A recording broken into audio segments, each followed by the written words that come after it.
Halo, kembali lagi bersama saya untuk membahas topik-topik ketenaga kerjaan.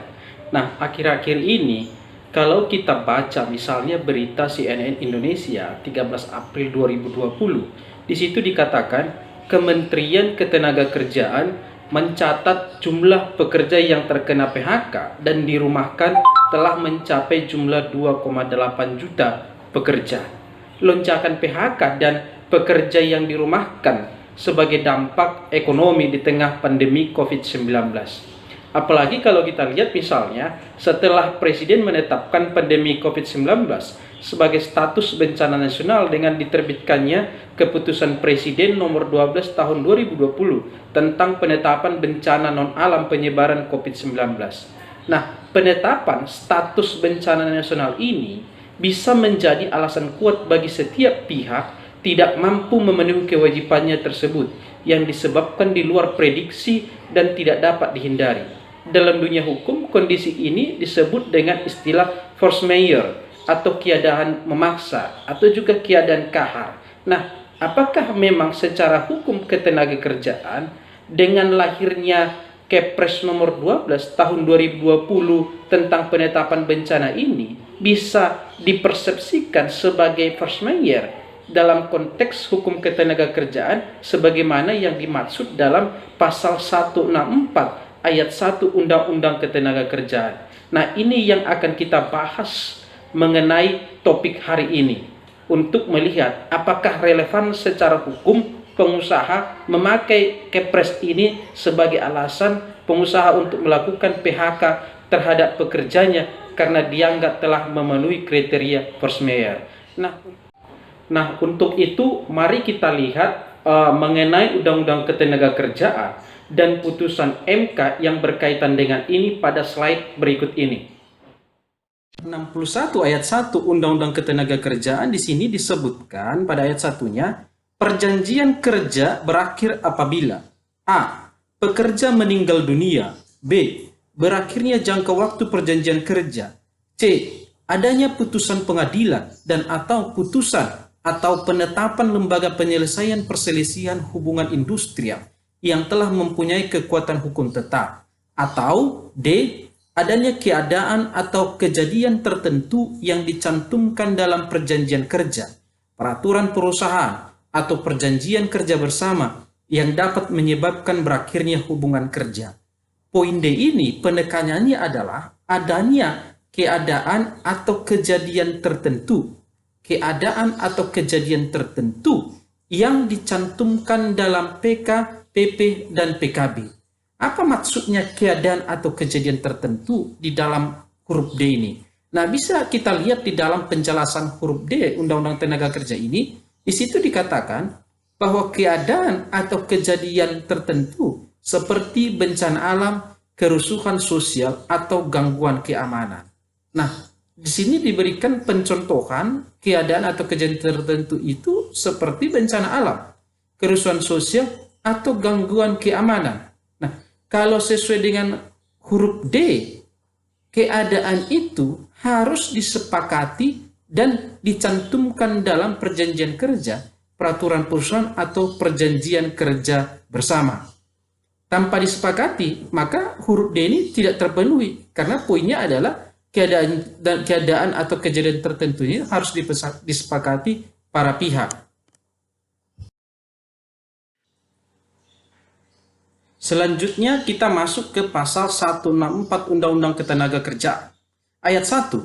Pengusaha dapat melakukan pemutusan hubungan kerja terhadap pekerja buruh karena perusahaan tutup yang disebabkan perusahaan mengalami kerugian secara terus-menerus selama 2 tahun atau keadaan memaksa force majeure dengan ketentuan pekerja buruh berhak atas uang pesangon sebesar 1 kali ketentuan pasal 156 ayat 2, uang penghargaan masa kerja sebesar 1 kali ketentuan pasal 156 ayat 3, dan uang penggantian hak sesuai ketentuan pasal 156 ayat 4. Ayat 2, kerugian perusahaan sebagaimana dimaksud pada ayat 1 harus dibuktikan dengan laporan keuangan 2 tahun terakhir yang telah diaudit oleh akuntan publik. Ayat 3, pengusaha dapat melakukan pemutusan hubungan kerja terhadap pekerja buruh karena perusahaan tutup bukan karena mengalami kerugian 2 tahun berturut-turut, atau bukan karena keadaan memaksa atau force majeure, tetapi perusahaan melakukan efisiensi.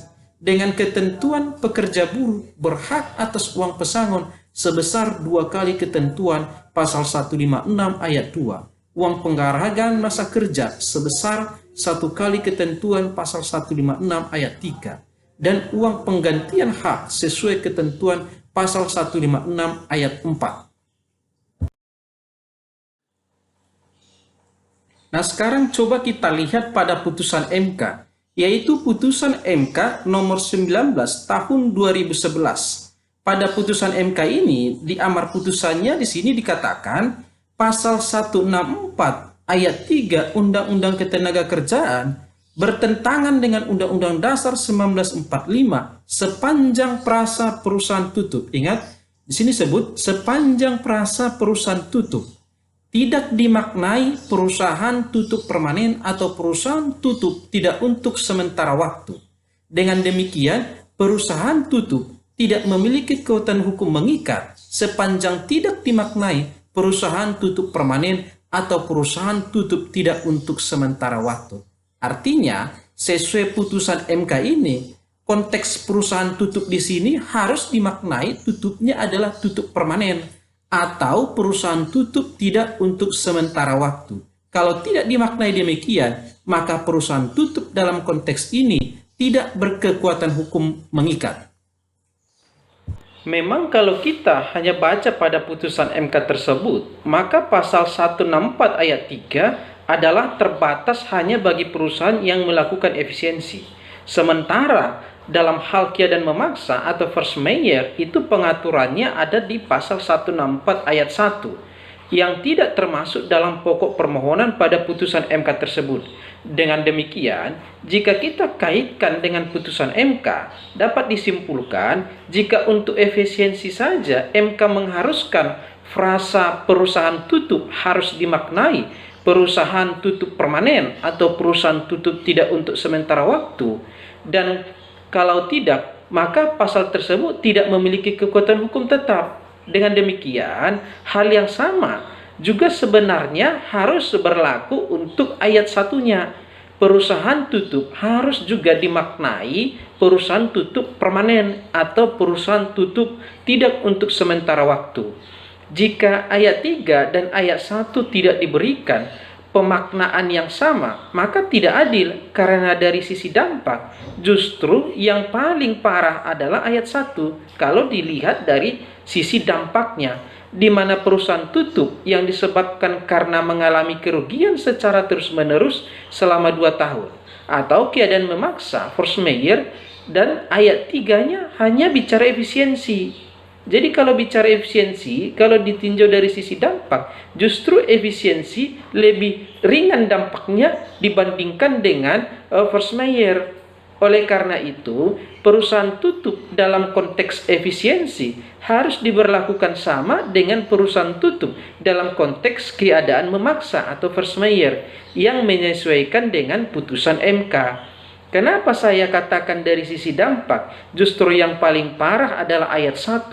Keadaan memaksa atau force majeure, hal ini terlihat dari hak pekerja buruh atau uang pesangon sebesar 1 kali ketentuan pasal 156 ayat 2. Sementara kalau kita lihat untuk efisiensi yang diatur dalam ayat 3, hak pekerja buruh itu atas uang pesangon adalah sebesar 2 kali ketentuan pasal 156 ayat 2. Oleh karena itu menjadi tidak tepat jika dampak yang lebih ringan mengharuskan perusahaan tutup harus dimaknai perusahaan tutup permanen atau perusahaan tutup untuk sementara waktu atau tidak untuk sementara waktu.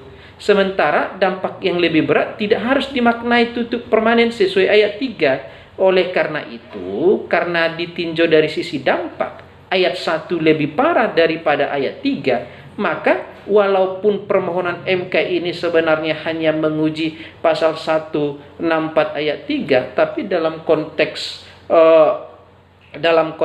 tutup perusahaan tutup tadi harus diberlakukan sama, yaitu tutup secara permanen atau tutup bukan dalam waktu sementara. Nah, kalau tadi kita sudah memberikan penjelasan mengenai pasal 164 ayat 1 dan ayat 3 Undang-Undang Ketenagakerjaan, sekarang kita masuk ke pembahasan pasal 61 ayat 1 huruf D Undang-Undang Ketenagakerjaan. Ketentuan pasal 61 ayat 1 Undang-Undang Ketenagakerjaan sebenarnya mengatur mengenai perjanjian kerja berakhir apabila adanya keadaan atau kejadian tertentu. Penekanannya di sini adalah perjanjian kerja berakhir apabila adanya keadaan atau kejadian tertentu yang harus dicantumkan dalam perjanjian kerja, perjanjian perusahaan atau peraturan perusahaan atau perjanjian kerja bersama yang dapat menyebabkan berakhirnya hubungan kerja. Artinya, tanpa pencantuman mengenai keadaan atau kejadian tertentu dalam perjanjian kerja, dalam peraturan perusahaan atau perjanjian kerja bersama, maka tidak bisa di kemudian hari dilakukan pengakhiran perjanjian atau perjanjian dikatakan berakhir tanpa ada pencantuman itu. Maka kalau kita cek misalnya di dalam penjelasan ayat tersebut, keadaan atau kejadian tertentu yang dimaksud dalam ayat 1 adalah misalnya seperti bencana alam, kerusuhan sosial, atau gangguan keamanan. Artinya, keadaan atau kejadian tertentu yang dimaksud adalah harus tercantum dalam perjanjian kerja, peraturan perusahaan, atau perjanjian kerja bersama. Hal ini bisa dimengerti. Kenapa hal itu harus dicantumkan di dalam perjanjian kerja?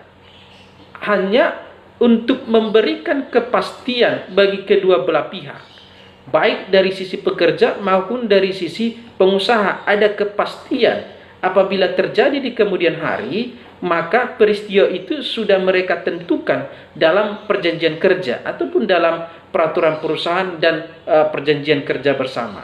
Singkatnya, sebenarnya pasal 61 ayat 1 huruf D itu adalah untuk memberikan proteksi perlindungan bagi pekerja buruh dari semena-mena pengusaha untuk melakukan PHK dengan dalih keadaan atau kejadian tertentu yang ditentukan sepihak oleh pelaku usaha di kemudian hari. Jadi itu konteksnya memberikan kepastian agar tidak terjadi perilaku semena-mena untuk melakukan PHK dengan alasan yang juga ditentukan secara sepihak.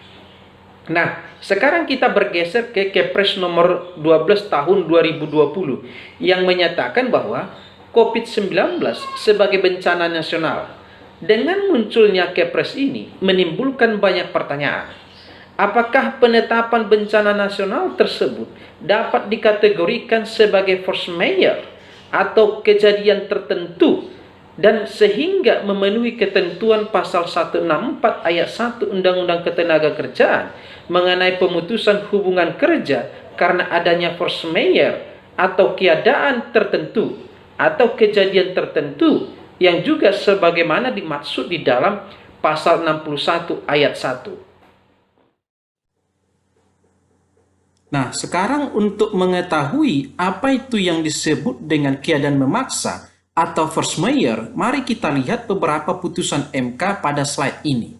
Pertama adalah putusan MA nomor 409 tahun 1983. Di sini disebutkan keadaan memaksa harus memenuhi unsur tidak terduga, tidak dapat dicegah oleh pihak yang harus memenuhi kewajiban atau melaksanakan perjanjian dan di luar kesalahan dari pihak tersebut. Sementara untuk putusan nomor 21 tahun 2004, di sini disebutkan situasi atau keadaan yang sama sekali tidak dapat diduga atau yang sangat memaksa yang terjadi di luar kekuasaan. Sekarang kita bandingkan mengenai pendapat ahli. R. Subekti mengatakan, debitur menunjukkan bahwa tidak terlaksananya apa yang dijanjikan itu disebabkan oleh hal-hal yang sama sekali tidak dapat diduga, dan di mana ia tidak dapat berbuat apa-apa terhadap keadaan atau peristiwa yang timbul di luar dugaan tadi. Ahli yang kedua adalah Purwahid Patrick.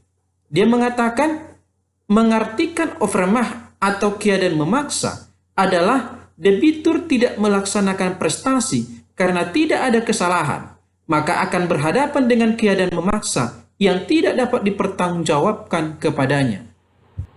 Tadi kita sudah melihat pada slide beberapa jurisprudensi atau putusan Mahkamah Agung dan beberapa pendapat para ahli.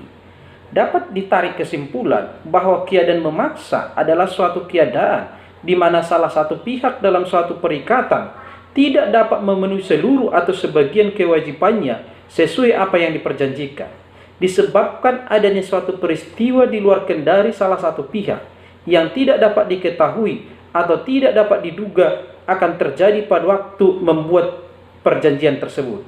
Nah, pertanyaannya, lalu apakah COVID-19 sesuai Kepres nomor 12 tahun 2020 tersebut bisa dikategorikan telah terjadi keadaan memaksa atau force majeure?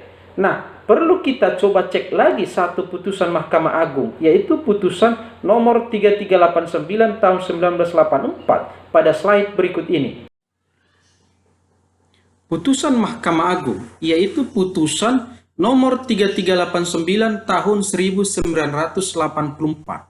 Dalam putusan ini, dapat dilihat bahwa Mahkamah Agung sebenarnya mengakui bahwa jika munculnya tindakan administratif penguasa yang menentukan atau mengikat adalah suatu kejadian yang tidak dapat diatasi oleh para pihak dalam perjanjian. Nah, tindakan atau kebijakan dari penguasa tersebut dianggap sebagai force majeure dalam putusan ini. Dengan demikian, sesuai putusan Mahkamah Agung nomor 3389 tahun 1984 tadi dan mempertimbangkan beberapa putusan Mahkamah Agung sebelumnya dan pendapat beberapa ahli, maka sebenarnya Kepres nomor 12 tahun 2020 yang menyatakan bahwa COVID-19 sebagai bencana nasional bisa dikategorikan sebagai force majeure sebagaimana yang dimaksud di dalam pasal 164 ayat 1 Undang-Undang Ketenagakerjaan. Namun demikian, sekalipun Kepres nomor 12 tahun 2020 bisa dikategorikan sebagai force majeure, maka implementasinya dalam konteks ketenagakerjaan, ini saya tekankan, dalam konteks ketenagakerjaan tidak serta-merta bisa dilaksanakan. Jadi konteks force majeure tadi, sekalipun perpres itu bisa dimaknai sebagai force majeure, maka dia tidak serta-merta bisa diimplementasikan dalam konteks ketenagakerjaan, yaitu untuk dapat melakukan pemutusan hubungan kerja dengan alasan keadaan memaksa tadi. Dalam konteks itu harus berakibat perusahaan tutup permanen atau perusahaan tutup tidak untuk sementara waktu, agar sejalan dengan putusan MK nomor 19 tahun 2011. Artinya, pengusaha bisa saja menyatakan force majeure dalam konteks lahirnya Kepres nomor 12 tahun 2020, tetapi dalam praktek penerapannya tidak bisa serta-merta, karena ada batasannya, harus keadaannya itu sesuai putusan MK nomor 19 tadi, yaitu perusahaan harus dinyatakan tutup secara permanen atau perusahaan tutup untuk tidak sementara waktu atau tidak untuk sementara waktu. Tanpa itu, maka pengusaha tidak boleh melakukan PHK hanya dengan keadaan force majeure sesuai dengan Kepres 12 tahun 2020, tidak bisa. Harus perusahaan itu tutup secara permanen, baru dia dibenarkan memenuhi ketentuan pasal 164 ayat 1 tadi. Harus dimaknai sama seperti pasal 164 ayat 3, yaitu tutupnya perusahaan itu harus tutup permanen. Nah, lalu bagaimana kaitannya dengan pasal 61 Undang-Undang Ketenagakerjaan? Nah, kaitan dengan pasal 61 Undang-Undang Ketenagakerjaan kan sebenarnya memberikan proteksi perlindungan bagi pekerja buruh dari semena-mena pengusaha untuk melakukan pemutusan hubungan kerja dengan dalil keadaan atau kejadian tertentu yang ditentukan sepihak. Oleh karena itu, perlu keadaan atau kejadian tertentu yang disepakati bersama. Kesepakatan atas keadaan atau kejadian tertentu adalah sebenarnya itu pemenuhan asas kebebasan berkontrak. Namun demikian, kebebasan berkontrak bukanlah kebebasan tanpa batas. negara telah melakukan sejumlah pembatasan sebenarnya mengenai kebebasan berkontrak melalui peraturan perundang-undangan dan putusan pengadilan.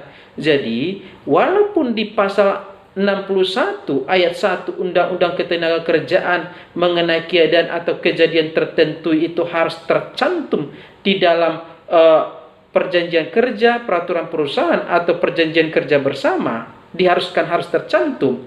Namun kalau dia tidak tercantum, boleh saja keadaan tertentu itu merujuk kepada Kepres nomor 12 tahun 2020. Karena apa? Yang dilarang itu kan sebenarnya pengusaha menentukan apa yang dimaksud dengan keadaan tertentu di kemudian hari tanpa melalui proses kesepakatan. Karena tidak mungkin dia menentukan sesuatu secara objektif, sementara dia adalah bagian dari pihak dalam kesepakatan tersebut.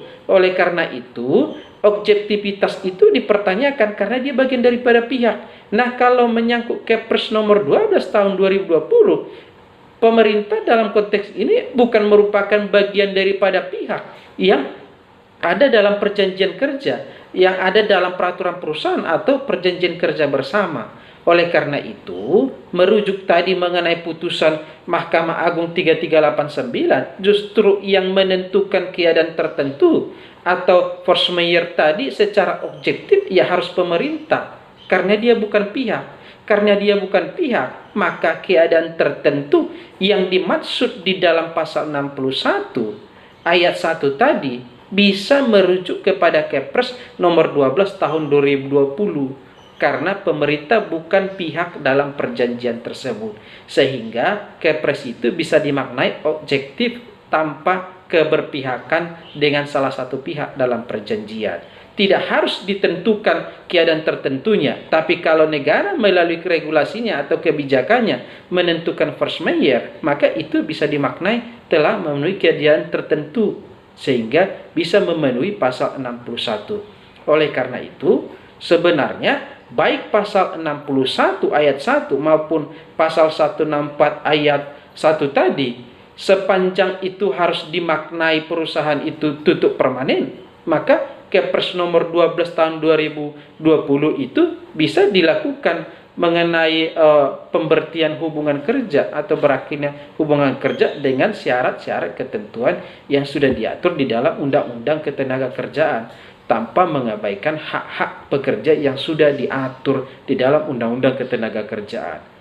Kesimpulan pada pembahasan hari ini adalah dengan mempertimbangkan beberapa jurisprudensi yang disebutkan tadi dan pendapat beberapa ahli dikaitkan dengan putusan MK, maka saya berpandangan bahwa Kepres nomor 12 tahun 2020 yang menyatakan bahwa COVID-19 sebagai bencana nasional bisa dikategorikan sebagai force majeure.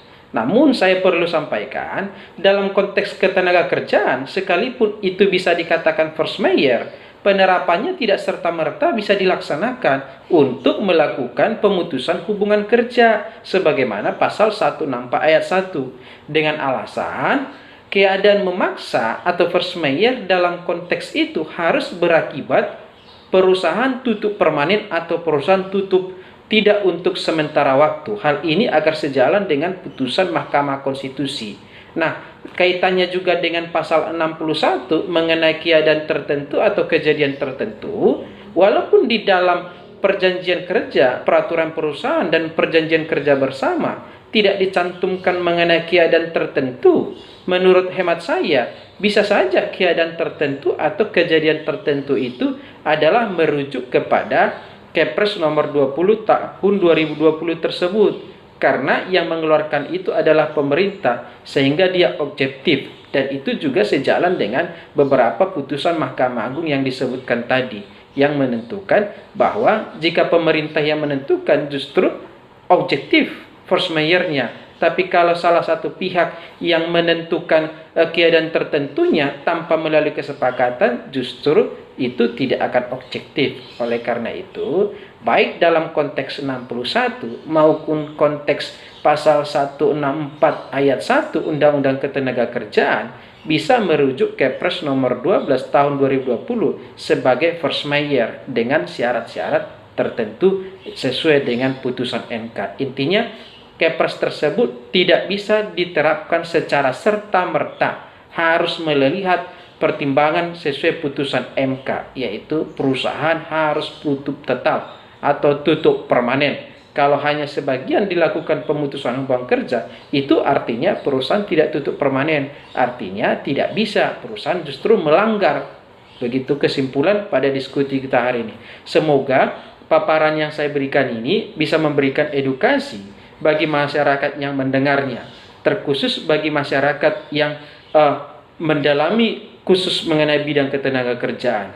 Yang bisa saya sampaikan semoga bermanfaat bagi yang mendengarkan channel ini. Saya ucapkan terima kasih.